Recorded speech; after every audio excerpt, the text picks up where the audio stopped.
I'd still like to talk about the fake subscriber bot attack that happened to the YouTube channel. I think it's an interesting thing that happened, and the more I speak to people, the more we brainstorm how this all went down, the more we come to the conclusion that it had to have been a competitor or just a hater.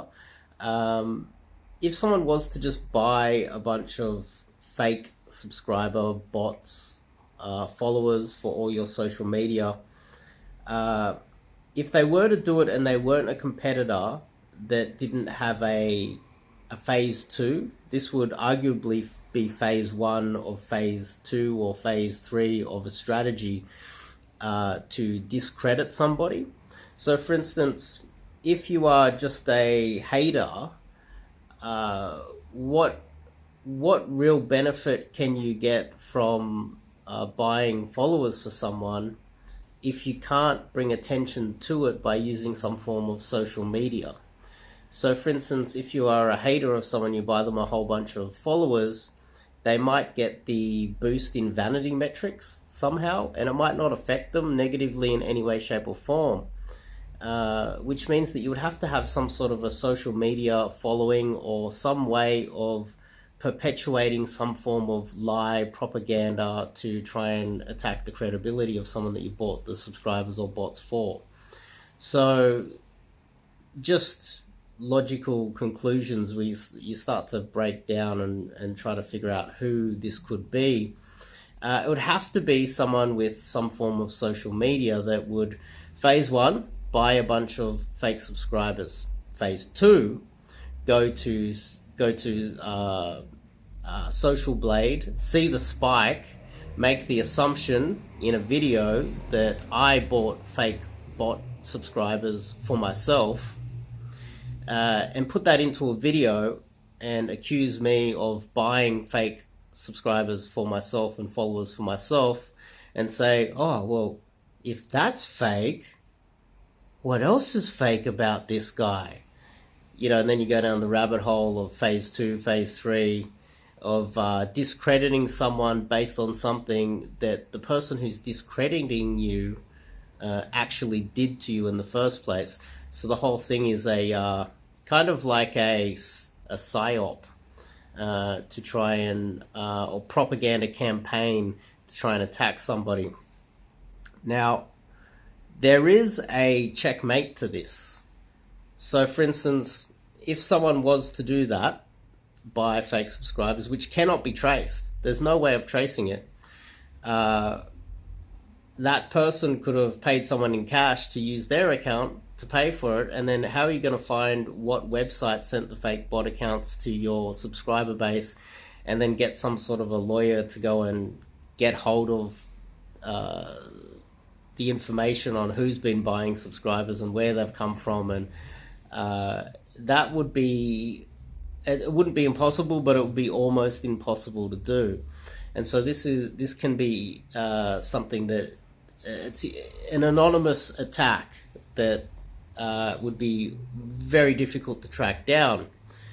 But I would argue that, well, the next phase of that would be that the person would make a video or make some sort of a social media account. It could even be fake accounts. They could be using Telegram to perpetuate some sort of a propaganda campaign against someone. You buy a bunch of fake accounts, then you go out on a propaganda campaign against them, and then say, look, they've got fake subscribers, fake bots, they paid for it themselves. Make the assumption, the false assumption, when the person who is perpetuating this propaganda is actually behind it the entire time. So it's a very malevolent, sneaky way of doing things. And so the assumption can be made that if anyone wants to attack someone for having followers, which I've never done, you can go through my entire history on the internet. I've never attacked anyone for having fake subscribers, fake followers, fake likes, or anything like that, because I don't think that really matters, especially when you've got I don't think that influences people. I don't follow Mr. Beast. He's got the most subscribers, I think. He's got one of the biggest channels and gets most of the views on the internet. I really don't care what Mr. Beast does. Nothing he does adds any value to my life, so I don't follow him. And the same in the pickup industry. I don't follow anyone with a large following in the pickup industry. I'm interested in people who actually know what they're talking about. The same as when I want to find out about the economy. I don't just go straight to Robert Kiyosaki, who just, talks about buying property and buying gold, which doesn't make any sense to me at all. I don't follow people that add no value to my life. So you've got to understand that the type of person that follows someone based on their subscriber count is probably not the bright spark that would have the money to buy coaching or pay and increase that person's build that person's business at all. It would be kind of just a follower that adds zero value to the person that's creating these videos. So then we get to the point where if someone was to do that, let's just say the scenario is in 6 months' time, they think that everyone's forgot about it. Then I get a video or some sort of campaign saying, hey, Dave's bought fake bot subscribers. Then what if, under that same circumstance, I'm like, gotcha. You're the person that must have bought these bot subscribers. I cannot accuse that person publicly of doing it because I've got no evidence to back it up. I can't accuse them of doing it. The same way, if they were to accuse me publicly of buying bot fake subscribers, they could be sued for slander or defamation, which I wouldn't do anyway. I'll just fire back until, they get sick of it. But the thing here is that you can't accuse someone of doing something that you have no evidence to back it up. Very important. The other aspect is, what if someone did that to me and accused me of buying fake bots? Then I found one of these websites and bought bots for their channel and then made a video going, oh my God, they just accused me of doing it. There's been a spike of 5,000 subscribers on their channel. Oh my God, it seems like they accuse me of doing something that they're doing themselves. Then that person would probably accuse me of buying those bots, and I'll be like, okay, well, prove it. When I've just paid cash to some other random person to buy bots for them, and they've just discredited themselves by being fired back upon with fake bots. So when we go down the rabbit hole of this, it's very silly to have done this in the first place. And these are the things that I would have thought of immediately before even considering buying bots for my channel. I would have put that money into the YouTube system because the YouTube system is far more useful. The YouTube system and a lot of the pickup dudes in the industry, and you can tell who they are. There's a lot of them out there that make a lot of basic content, and then they pay for those videos to get more reach within the YouTube system. They can pop up in your feed. You can pay for that. You can pay for them to pop up in suggested. You can even pay for ads, pre-roll ads that will pop up on top of other coaches' channels. So just say there's another coach within the industry, and I want to try and steal his customers. What I can do is I can pay for my videos to pop up on his own channel when his ads pop up. And that's a far more effective way. They pop up on my channel all the time. I think the Attractive Man pops up. The Wing Girl pops up all the time. These people have been paying for ads for the last 12 months or more. I've been seeing them pop up all over the place. That's a far more effective way to get your channel to reach more people than to buy fake bot accounts that aren't customers at all.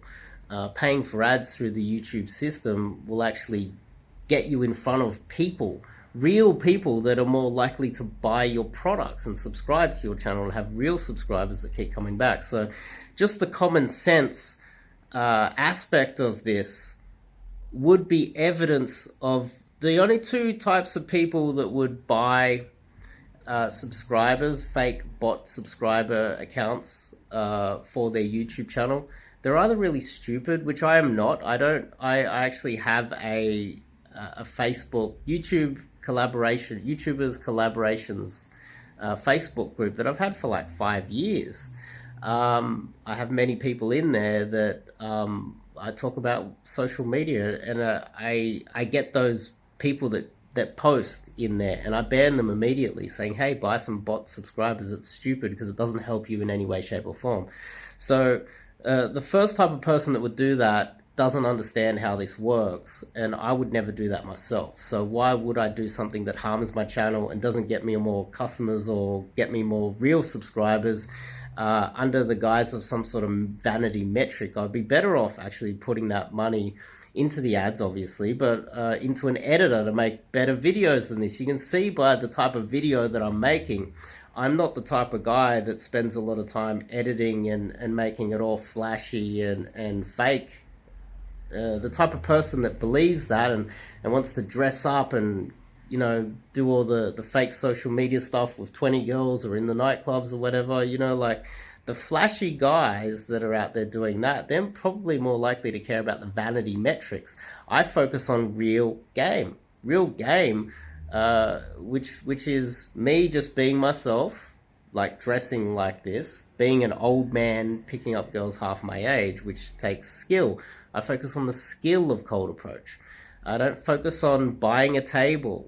This doesn't match with who I am to buy bots. It doesn't match with the type of person I am. I'm not a vanity metric person. I don't dress perfectly to try and shine off people. I don't try to behave in a certain way that makes people think that I'm better than them. I dress quite poorly most of the time, and I rely on real skill and real game to get me success with women and beat all of the odds. This is how I've always been. Although I can dress well every now and then, of course. But that doesn't match with the type of person that's going to care about the amount of subscribers they have. Especially with someone like me that understands how social media works. Okay, the other type of person who would buy a lot of fake subscribers for their channel, which obviously is not me, is the type of person who just doesn't understand how this works, and they think that buying bot subscribers will increase the value of the channel somehow, when it doesn't. And that's not me either. I can't really, or just someone who just knows nothing at all and is very silly, and they've made a mistake and they decided to buy fake, followers.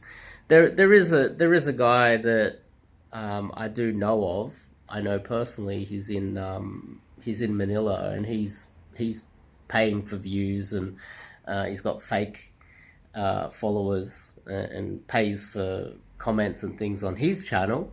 But I'll never criticize him for it because I don't see it working. I see it as like it's just a sign of weakness or lack of ability to create good enough content that would attract eyeballs.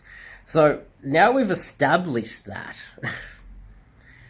if someone was to accuse me of doing that, then all I would have to do in response would be to, let's just say they took this snippet of me saying this, accuse me of buying fake subscribers. Then what I do is I buy fake subscribers for them, and then I make a return call out on them and go, oh my God, you just bought 5,000 for yourself. It happened overnight. That's impossible when you look at the graph and I'd be happy to do that. It'd be funny.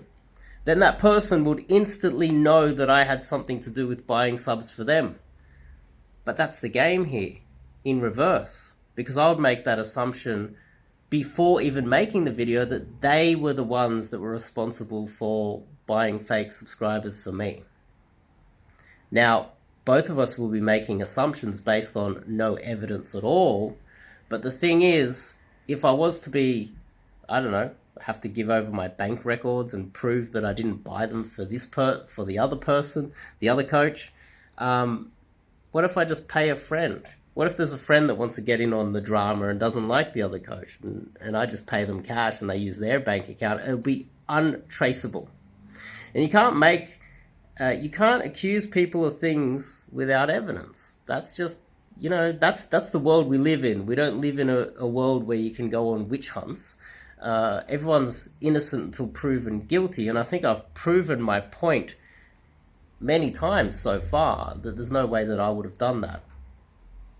And it would be quite funny if someone was to call me out, then I send them fake bot subscribers through a friend. I pay them cash. It's not traceable. I can still say that because you won't be able to prove that it was me anyway. And then I'll make a call out on them and accuse them of, you know, well, I wouldn't accuse them. I'll just say, oh my God, seems like they bought fake bot subscribers as well.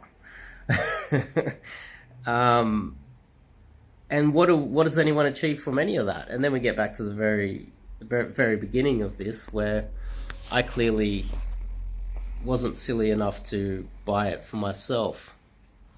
So hopefully that clears a little bit more up. I might make a few more videos on this because I've got a lot more thoughts on this. Buying fake followers is pretty silly. You can see my new place. It's quite a large apartment. You can see there's nothing in the cabinet behind me. The table's quite empty. I've even got a nice, look at this chest here. It's a nice little table. Bottles of wine in there. Very minimalistic. There's very little things in the place. You can see it. It's very simplistic. And that's by design, by the way. Having everything empty is by design. I take girls home, and what happens is they have a look around. They see I've got an empty room that is pretty much, there's nobody in it at all. And I pulled a girl yesterday, a new girl, and she looked around and instantly said, "You don't have a girlfriend?" What happens is the girls, they come home here and they look around, they see how empty it is, and they instantly start thinking, how can they fill up the place? Oh, this guy's got lots of space. Maybe I can go live with him. Maybe, and it makes things a lot smoother. Obviously, I'm not letting any girls live with me. I can pull them back here. I wouldn't recommend anyone allow a girl to come and live with you. There are rules about that. A girl lives with you for 6 months in Australia, it becomes a de facto relationship, and she can take half of all of your wealth, which is quite disgusting. So you can't really live with any girls unless she's rich. Like, if she's a multi-millionaire, go live with her for 6 months and then try to take half of her stuff. It becomes a de facto relationship in Australia. But if you've got all the money, I'd be very careful. Having everything very minimal like this, very little things around, I have noticed gets the best results when pulling girls. I've got a little glass bowl there, just to put some little things in, like keys. I've got bottles of wine there. Everything is just, there's a lamp. I like that lamp. I've had that lamp for a while. And it tends to help with when you pull girls back. It increases the pull to lay ratio quite a lot, actually. Especially when I've been living in dumps for all these years. It's good to step it up a few levels. But anyway, those are my thoughts for today. I might have some more thoughts tomorrow. We'll see how this goes. I'm about to jet off and spend September in Asia. So if you've got September free and you want to go do an immersion with me, I'm also going to be meeting a guy called Bradicus over there, and we're going to be just gaming together. And he's okay with me doing an immersion while I'm over there as well.